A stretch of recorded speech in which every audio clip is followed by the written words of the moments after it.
Assalamualaikum warahmatullahi wabarakatuh. Perkenalkan, nama saya Bagus Pramono dari kelompok 3. Di sini saya akan mempresentasikan tentang sirkulasi water atau kondenser. Pengertian kondensor. Kondensor merupakan alat penukar kalor atau heat exchanger yang berfungsi mengkondensasikan uap bekas dari turbin menjadi titik-titik air atau air kondensat, dan air yang terkondensasi menjadi air ditampung pada hot well. Selanjutnya, air tersebut disirkulasikan kembali ke boiler untuk diproses kembali menjadi uap. Selain itu, kondenser juga berfungsi untuk menciptakan back pressure yang rendah atau vakum pada exhaust turbin. Dengan back pressure yang rendah, maka efisiensi siklus dan kerja turbin akan meningkat. Proses pada kondensor yang terjadi adalah proses perpindahan panas. Panas dari uap bekas diteruskan ke massa fluida pendingin melalui media pemisah, yaitu permukaan perpindahan panas yang dibuat dengan pipa-pipa dengan ketebalan yang tipis dalam jumlah yang banyak untuk mencapai efektivitas transmisi. Pada PLTU jenis kondensor yang menggunakan berupa sel and tube, di mana air laut mengalir di dalam tub untuk mendinginkan uap bekas yang berasal dari turbin. Pada proses kondensasi ini mengakibatkan sisi uap kondensor termasuk hot well berada dalam kondisi vakum. Bila air pendingin berkurang, maka vakum akan turun dan pada kondisi ekstrim dapat mengakibatkan deairacing, dan bila vakum terus turun akan mengakibatkan unit trip. Karena itu, air pendingin utama merupakan unsur yang vital pada sebuah PLTU. Kondensor.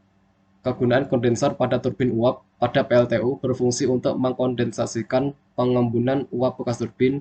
Uap yang sudah digunakan untuk memutar turbin akan mengalir ke arah kondenser karena tekanan di dalam kondenser lebih rendah daripada tekanan di ruang turbin. Surface condenser merupakan jenis yang paling banyak digunakan di power plant. Jenis ini merupakan heat exchanger tipe cell and tube, di mana mekanisme perpindahan panas utamanya adalah kondensasi saturated steam pada sisi luar tube dengan mengalirkan circulating cooling water di dalam tube.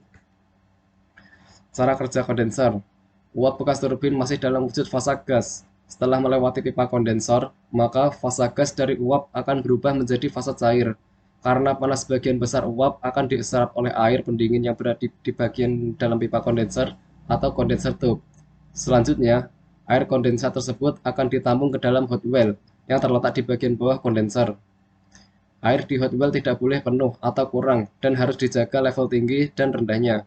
Untuk itu, hot well dilengkapi dengan pompa kondensat yang mengalirkan air kondensat di hot well ke tangki deaerator. Selain uap di kondensor juga terdapat gas-gas yang tidak bisa dikondensasikan. Gas-gas tersebut harus dibuang. Maka di kondensor juga terdapat alat yang berfungsi membuang gas-gas yang tidak terkondensasi tersebut keluar kondensor. Tugas tersebut dijalankan oleh vacuum system. Komponen-komponen pada kondensor. Kondensor terdiri dari banyak bagian alat atau komponen yang bekerja bersama-sama. Supaya kondensor bisa bekerja normal, maka semua komponen kondensor harus bisa bekerja dengan maksimal.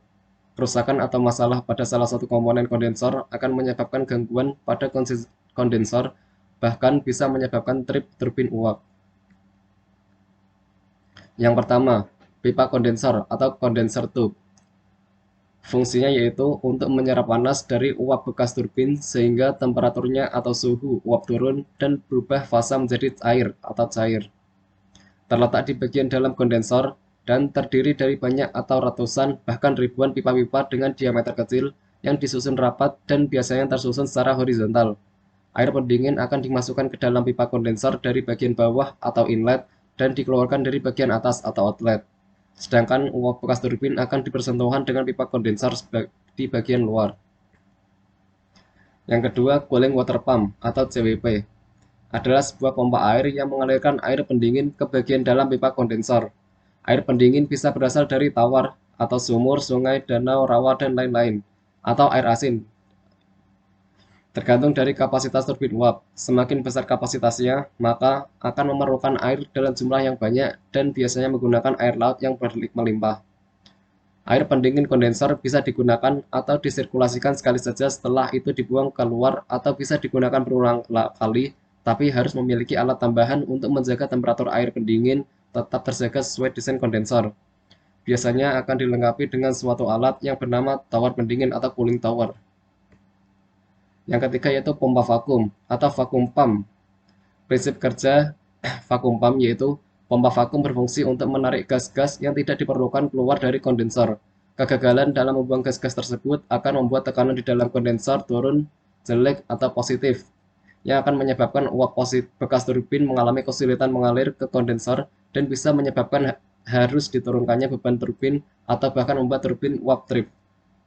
Pompa vakum akan mengalirkan air dari tangki ejektor melalui suatu nozzle berkecepatan tinggi dan dilewatkan ke saluran pipa yang sempit yang terhubung ke dalam kondensor. Akibatnya, gas-gas di dalam kondensor akan ditarik dan dibuang bersama air ejektor ke udara luar atau atmosfer. Yang keempat, hot well. Hot well adalah salah satu bagian dari kondensor. Hot well terletak di bagian bawah kondensor, namun masih menjadi salah satu dengan kondensor yang berfungsi menampung air kondensat sebelum dialirkan ke daerator. Yang kelima, pompa kondensat atau kondensat pump. Berfungsi untuk mempompa atau mentransmisikan air kondensat di hot well ke tangki daerator melalui daerator. Yang keenam, sistem uap perapat atau steam seal system.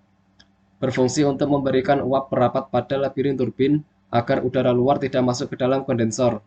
Uap bertekanan rendah akan memenuhi labirin yang berfungsi sebagai perapat sehingga hanya uap yang akan dihisap vakum kondensor. Yang ketujuh, parameter kontrol dan instrumen.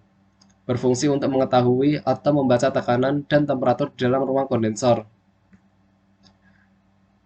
Dari kesimpulan yang didapat dari nomor 1 sampai 7 tadi, di bawah ini adalah beberapa permasalahan yang sering timbul di kondensor. Yang pertama yaitu vakum rendah. Indikasi vakum kondensor low, kurang dari minus 90 kPa. Yang kedua, LP exhaust temperature high atau lebih dari 50 derajat Celcius. Penyebabnya yaitu ketidakseimbangan flow air pendingin dengan steam LP exhaust yang melalui tube-tube kondensor. Solusinya yaitu menurunkan beban hingga nilai vakum normal, operasikan dua sisi kondensor, mengoperasikan dua unit CWP, buka MOV 1 dan 2, interkoneksi CWP 1-2 dengan CWP 3-4. Inlet kondensor kotor. Indikasinya yaitu vakum kondensor low, kurang dari minus 90 kPa, LP exhaust temperature high atau lebih dari 50 derajat Celcius. Inlet pressure kondensor high, padahal pembukaan MOV outlet kondensor sudah besar. Pressure heater order, CWP tinggi, lebih dari 190 kPa. Penyebabnya yaitu kurang efektifnya kinerja trace rate dan traveling paint screen. Banyaknya biota-biota laut yang lolos dan berkembang biak di kondensor. Kurang efektifnya kinerja klorin di intake JWP. Kurang efektif kinerja debris filter kondensor. Solusinya yaitu menurunkan beban hingga nilai vakum normal, mengoperasikan dua sisi kondensor, mengoperasikan dua CWP, buka MOV 1 dan 2, interconnecting CWP 1 dan 2 dengan CWP 3 dan 4. Operasikan debris filter. Periksa kesesuaian nilai residual klorin pada outfall. Operasikan trace rate dan traveling paint screen. Out service kondensor. Inner tube kondensor kotor. Indikasinya yaitu vakum kondensor low, kurang dari minus 90 kPa. LP exhaust temperature high, lebih dari 50 derajat Celcius. Inlet pressure kondensor high, padahal permukaan MOV outlet kondensor sudah besar. Penyebabnya yaitu banyaknya biota-biota laut yang lolos dan berkembang biak di kondensor. Kurang efektifnya kinerja klorin di intake JWP. Kurang efektifnya kinerja debris filter kondensor. Solusinya yaitu menurunkan beban hingga nilai vakum normal, mengoperasikan dua sisi kondensor, mengoperasikan dua CWP, buka MOV 1 dan 2, interkoneksi CWP 1 dan 2 dengan CWP 3 dan 4. Operasikan debris filter, periksa kesesuaian nilai residual klorin pada outfall, operasikan bulk cleaning. Yang keempat yaitu kebocoran tube. Indikasinya conductivity kondensat water tinggi.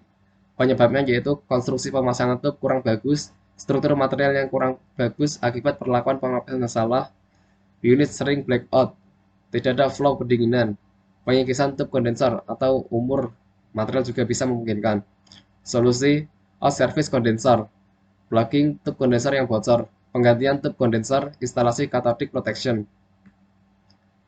Sekian presentasi dari saya. Apabila ada kesalahan dan tutur kata yang salah, saya mohon maaf yang sebesar-besarnya. Assalamualaikum.